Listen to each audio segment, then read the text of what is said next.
My fellow Americans, what's good? Welcome back to Clown Questions, the show where there are no dumb questions.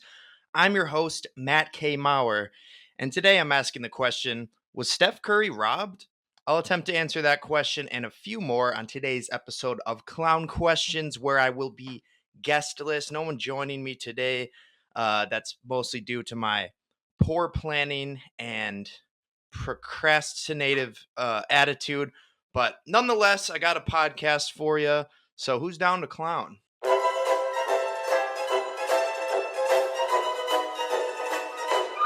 That's a clown question, bro.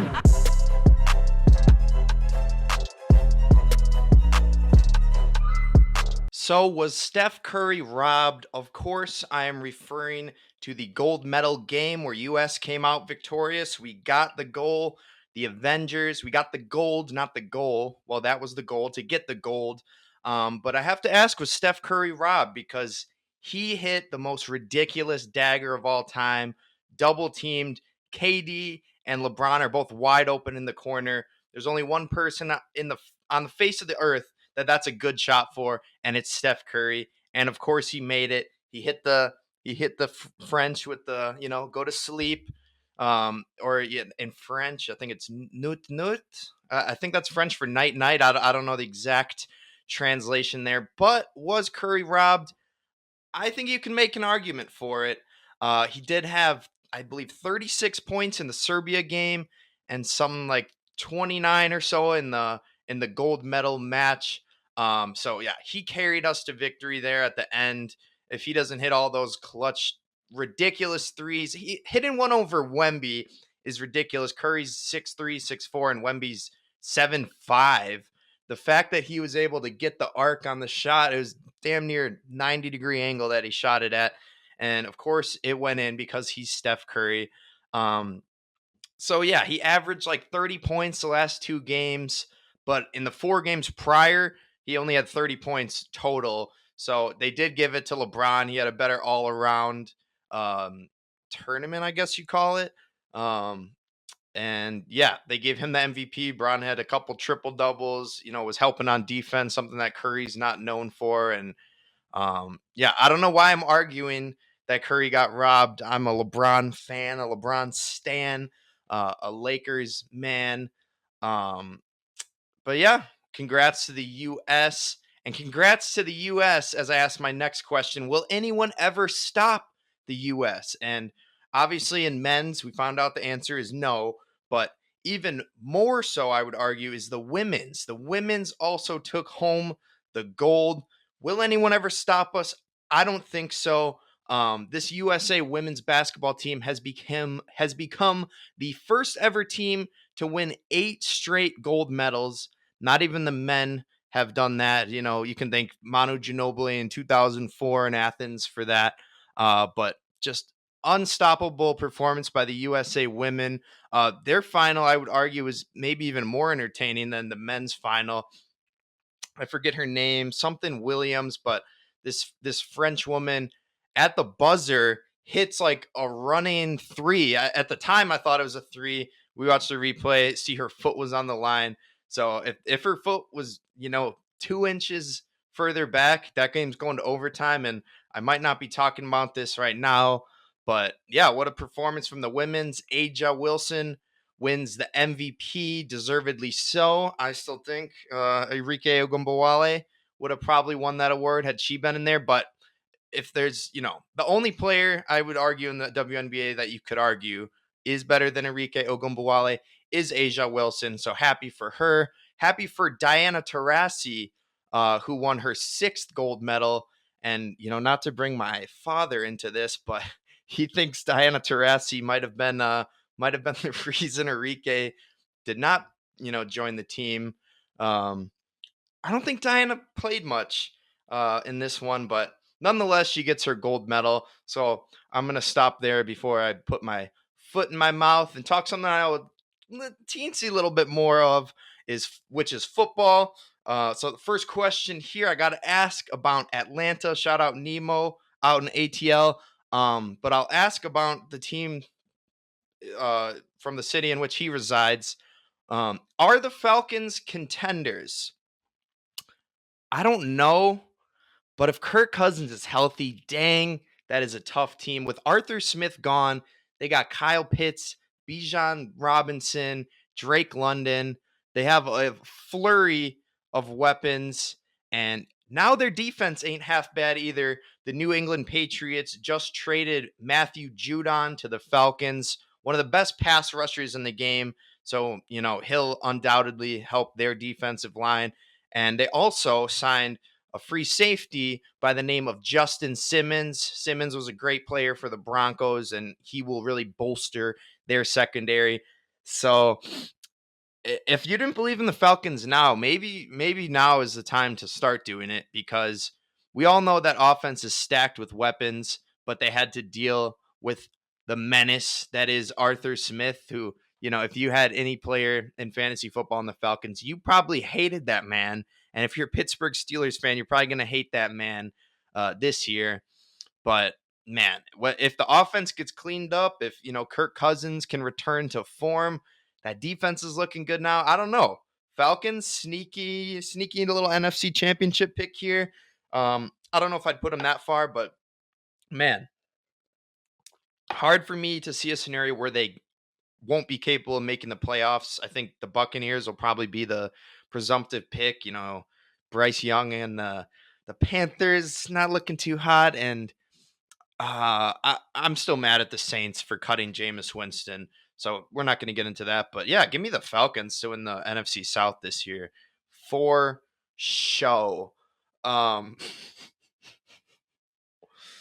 let me take a hit of my vape and think of a transition for this next question. Apparently, that's not brain food because I got nothing for you. So I'll just ask the question: is Colin Kaepernick back? Um, I hope not. I mean, I hope so. I've been rooting for him to get a job for the last 10 years. When did all this start? Maybe I'm thinking more 6 years ago. But Kaepernick is reportedly interested in flag football in the Olympics in 2028. I can speak for all football fans and whoever is in charge of the personnel and coaching for the flag football team when I say we're good. Colin, I appreciate you as a player. I hated you. I hated watching you because you did not break the Packers fans' hearts once, but twice. Once, obviously, in the postseason when you broke the quarterback rushing yards record. That was pretty painful. And then in the regular season, you threw for 400 yards on it. It's like pick a lane. You're going to throw or pass. Um, but yeah, obviously Kaepernick. Now I'm getting political, and I don't want to get political, but obviously this all started when Kaepernick took a knee for the anthem. He wasn't on the 49ers. He was looking for a starting job. Evidently, he got offered a backup job, but turned it down. I don't want to get into that. I appreciate Kaepernick for all of the social justice awareness work he's done. But as far as flag football, no thanks. We'll take Mahomes. We'll take Allen. Lamar Jackson would probably be the best best flag football quarterback of them all. So we'll take Lamar. We'll even take Anthony Richardson. Honestly, Bryce Young at this point. No offense, Kaepernick, but your time has passed. You will not be on the flag football team. And that's final.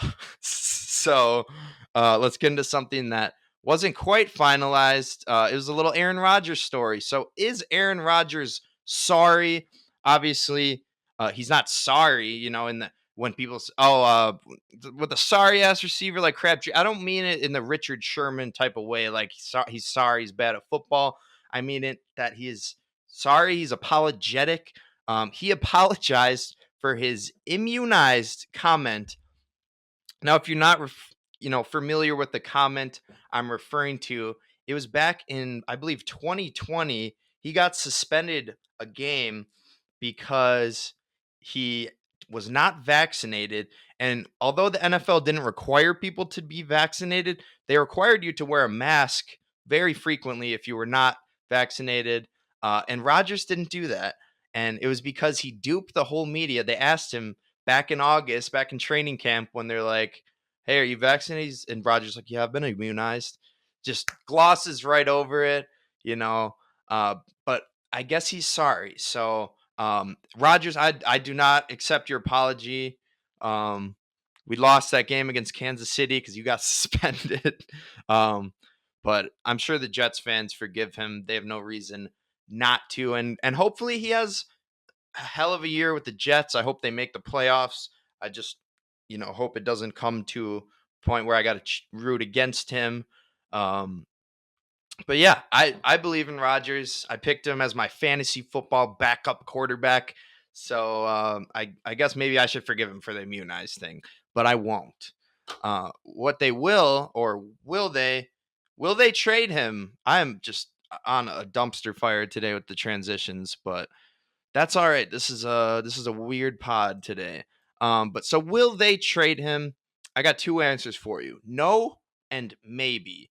The no is for Hassan Reddick. Hassan Reddick has requested a trade from the New York Jets.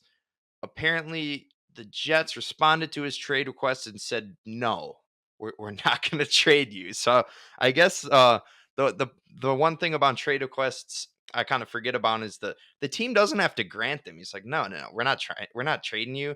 The Eagles traded you to us. Why would we trade you again? You're under contract. What are you going to do about it? Either play here or sit on the sideline like your CD Lamb, I guess is what the Jets are telling him. Maybe Rodgers can give him some sweet tea, some sweet psychedelic tea, and change his mind here to get him to play in New York. But we'll see what happens with that Hassan Reddick situation, and we'll see what happens with the Brandon Ayuk situation. I almost guarantee by the time I'm done filming this pod, Ayuk's situation will be all figured out. But evidently, there is a deal in place between the Pittsburgh Steelers and the 49ers on a trade. But there's another deal in place, and that's the 49ers trying to give Ayuk the money that he wants, the money he deserves, which is how this whole thing started. So I don't know what to think. I would personally love to see him on the Steelers. Maybe take a little firepower away from the 49ers. I don't want the Packers to see him again in the playoffs, provided we make the playoffs, as I knock on some wood. But yeah, it'll be interesting to see what happens with Ayuk. If he stays, then he won. He got exactly what he wanted, and that was money. He wanted a bag, a long-term deal. And Purdy will be hurting if he's gone. That's one of the reasons Purdy has looked so flawless through his young career is because he's stacked. But any NFL fan knows this. They got CMC, Debo, Ayuk, Kittle, etc. But yeah, TBD on all of this Brandon Ayuk and Hassan Reddick stuff. For now, let's go to a segment. That segment, of course, being First Year Interruption. Today's First Year Interruption is with Tyreek Hill, who evidently got in on the Noah Lyles conversation. I thought this was more of like an NBA versus Noah Lyles thing, but evidently Noah's going after the NFL now. So let's see what Tyreek has to say about it. You are a Super Bowl champion. You are the number one on the top 100 list. Sprinter Noah Lyles. He said that Super Bowl champs should not consider themselves world champions. What do you think of that? Noah Lyles can't say nothing after what just happened to him. You know what I'm saying? Then he want to come out and pretend like he's sick. I feel like that's like horseradish. So is this for real right now? Yeah. Oh, so for him to do that and say that we're not world champions of like our sport says come on, bro. Like, just speak on what you know about. You know what I'm saying? And that's track. Would you like to race him when he gets home? I will beat Noah Lyles. You think so? I will beat Noah Lyles. Like by a lot? No, I wouldn't beat him by a lot, but I would beat Noah Lyles. I'd like to see that happen. And guess what? When I beat him, I'm going to put on a COVID mask. Oh, my God. And let him know I mean business. Because I do mean business. You're the world champion. You're number one on the top 100 list. Great stuff from Tyreek here. I love it. He even called them out and, played on the, I don't know if it's conspiracy or people maybe have some evidence. I doubt they have any. But he said, yeah, and for Noah to come out after that 200 race and say he was sick, I feel like that's horseradish. So Tyreek evidently does not believe that Noah Lyles had COVID for that 200-meter race in which he got bronze. Lyles did respond to this Kay Adams interview with Tyreek in a TikTok. He said, what's the cheetah guy from football? Well, I can't remember his name. Who wouldn't love to see a Tyreek Hill versus Noah Lyles race? It'd be cinema. Tyreek might be a little out of his breath, but he did compete in track and field. I believe he did in college. He might have done one or two races while he was in the pros as well. So that would be a hell of a race to watch. I probably would put my money on Lyles, but I don't think Tyreek Hill would ever admit that he's going to lose to anyone in a race. I mean, he's the fastest man in the world. It's kind of funny that Lyles like didn't remember Tyreek Hill's name, but he called him the cheetah. It's like, well, are you really like calling him out that you don't remember his name? If you remembered that he's the cheetah, you remember that his nickname is the fastest animal on the planet. So Lyles will continue to get clowned. And I'm sure the USA men's basketball team has had a ton of fun clowning him. Here as I talk and ramble on clown questions. World champion of what? The Earth? The entire world? Yeah, that's right. We're gold medal champions, bitch. But I love Noah Lyles. He's fun to watch. And I love how he stirs the pot. He makes for interesting conversation. He's other than Usain Bolt.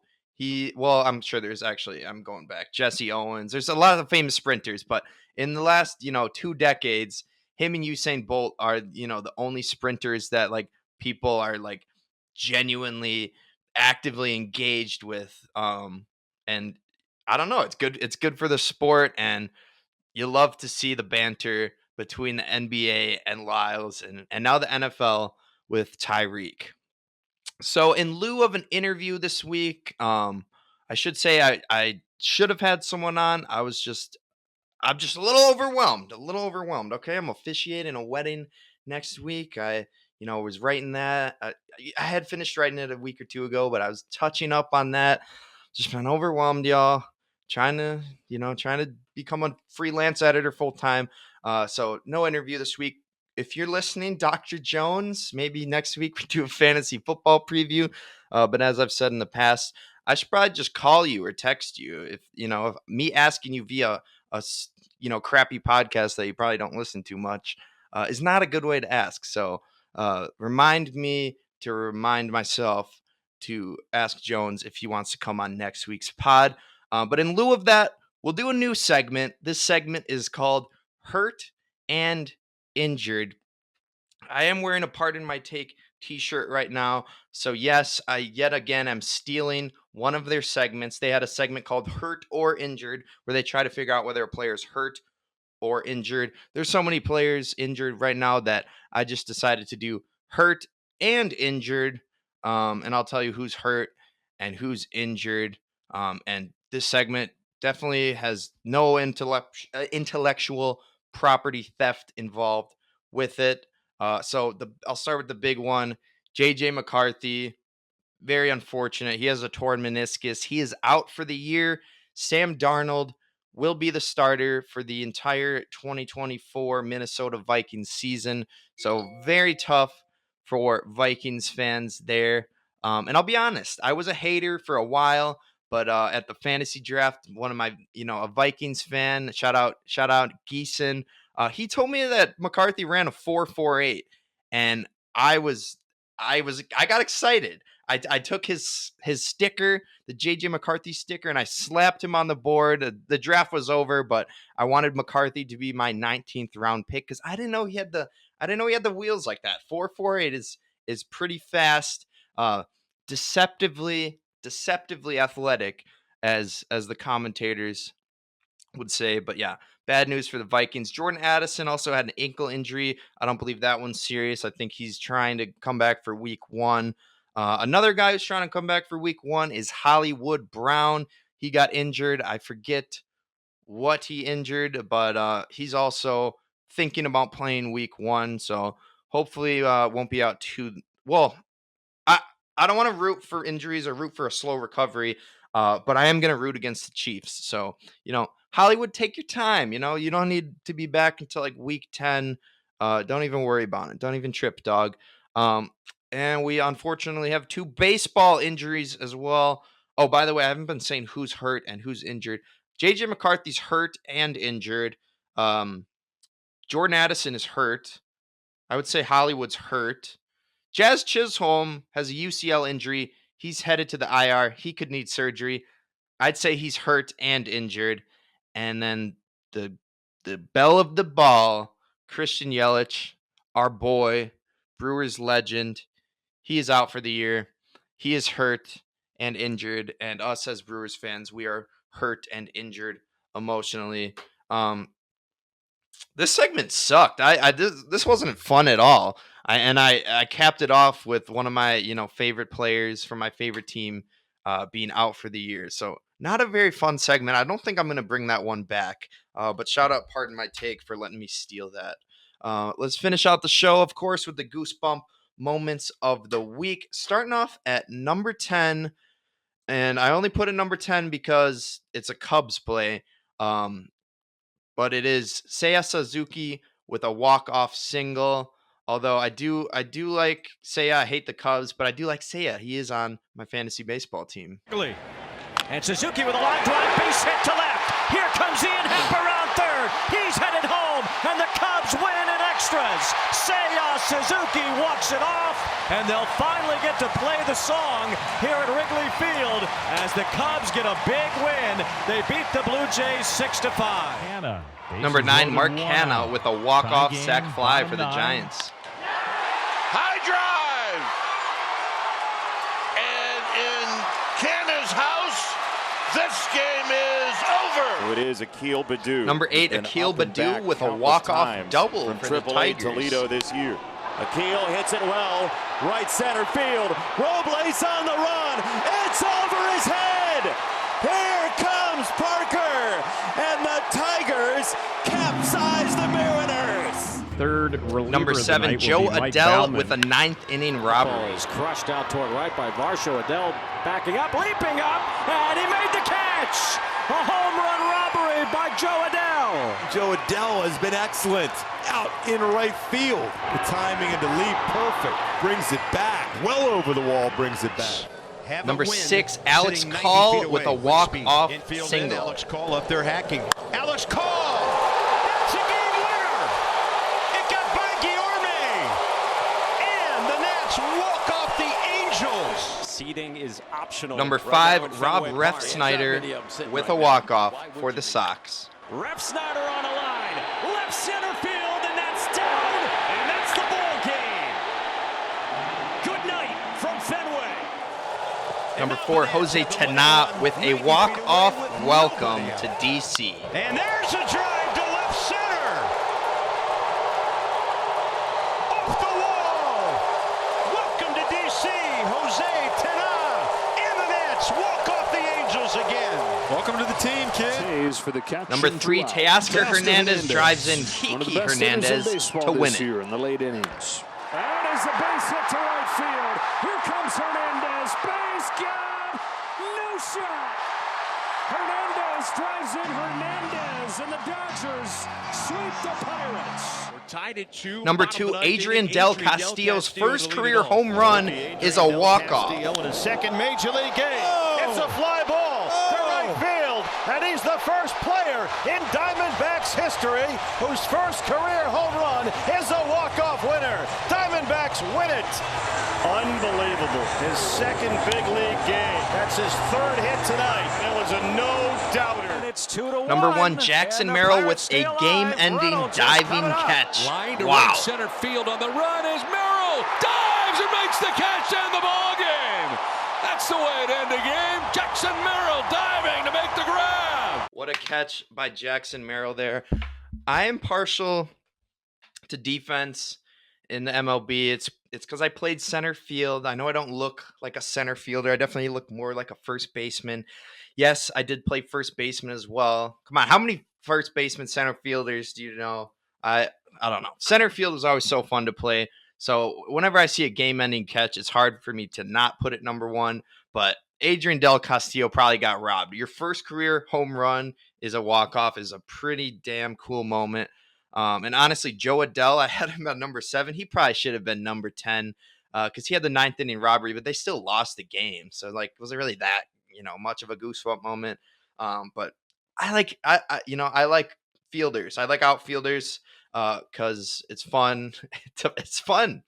If you haven't played outfield, try it. It's great. You'll love it. But yeah, those are the goosebump moments of the week. I think this might be my shortest podcast of all time. It will upload in record time, even though there was a Rays walk-off today that I missed right as I was beginning to record. But I'm going to put that in next week's. Hopefully we'll have a guest next week. But let's finish the show, which has probably been painful to watch or listen to without a guest here today. But let's finish the show with the preseason pick. My preseason pick, I'm going to pick the Packers versus the Broncos. The Broncos are favored to win the game by 7 points. Maybe that means third stringer Bo Nix will get a lot of reps, will get a lot of playing time in this game. But call me biased. Packers plus 7 is going to be my pick. And I know, Jordan Love played 2 plays last week and they got him out of there. Dontavian Wicks, I think, played 1 play. They saw Love to Wicks for 65-yard touchdown. They're like, get the hell out of here, guys. That's it. You're done. So, I know Love, Reed, Watson, Jacobs, Dobbs, and Wicks probably all won't play, but I'm picking the Pack here for 2 reasons. Bo Melton.